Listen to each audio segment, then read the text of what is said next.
Hey guys, and welcome to Pixel Cherry Ninja's channel. Now, a little while ago we spoke about the ModRetro M64, their take on the Nintendo 64, something that's going to be released, and they kind of shared the early bird price, which I think was going to be $199, and I guess whatever taxes and delivery that includes. Now, I asked ModRetro and the person behind the finance behind ModRetro, a person called O.M.A.Hei-Long, I was like, are you using the MiSTer core? And the reason that I asked them, are you using the MiSTer core, is because previously when we look at the Chromatic, which is their take on a Game Boy Color, a modern Game Boy Color, when you go over to the project's GitHub, they actually attribute MiSTer, so we know it's using the MiSTer core. It's fairly common knowledge, and it was like, okay, it's open source, it's available for anyone to use. So I asked on a few occasions, is this, or are you using the MiSTer FPGA core? Because it kind of makes sense. If you have used the MiSTer core before and it's worked well for you,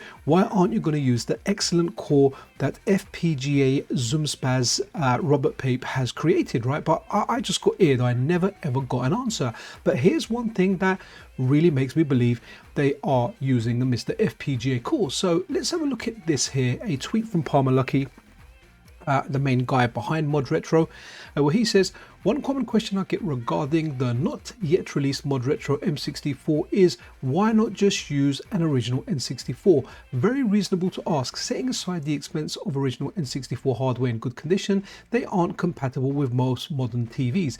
If your TV does have composite input, you typically have to deal with bad comb filters, lag from upscaling, and generally poor image quality. Some people solve this by modifying their N64 with HDMI output kits that cost hundreds of dollars, but even those add a frame of latency unless you run modes that cause severe screen tearing in most games. M64 solves all of these problems for most people.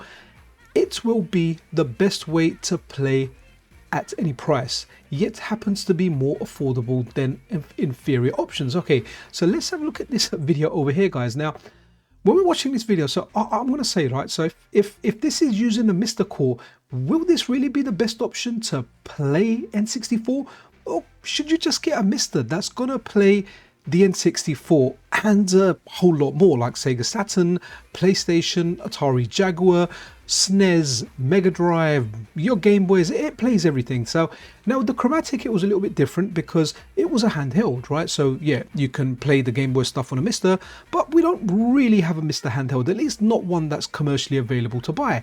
But when you've got this M64 coming up, which is using the MiSTer core, unless you want the aesthetic, or there's another reason you want it. Me personally, I'm happy with a MiSTer, and that's what I'm going to stick with. And the reason that I'm saying this is using a MiSTer core, just pay attention up here, right guys?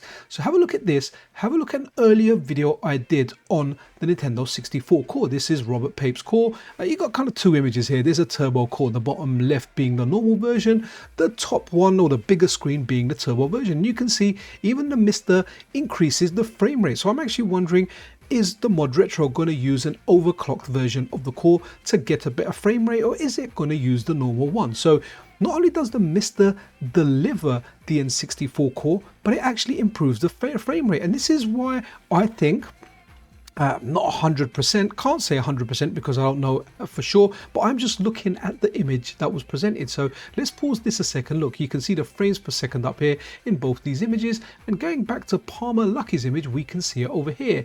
Not entirely convinced. Okay, let me share some other stuff with you. So let's bring up this image and have a look at image number one. So I took a screenshot of that, and it's a little bit smaller over there, but image number two, look at that. You can see it a lot clearer out there. It's in exactly the same place, and that's the FPS counter that core developer FPGA Zoomspaz put inside the core. But finally, this big one over here, it looks exactly the same, guys. Let's now go back to that page, and I'm going to move them one by one, and there you go. You have got exactly that in exactly the same place. So this is the reason I believe that the ModRetro is using the MiSTer FPGA core. And like I said, they used it previously with the Chromatic, so it's worked, it's been a success, and so why not continue with that and just ride off MiSTer's excellent core. It makes sense. So guys, let me know what you think.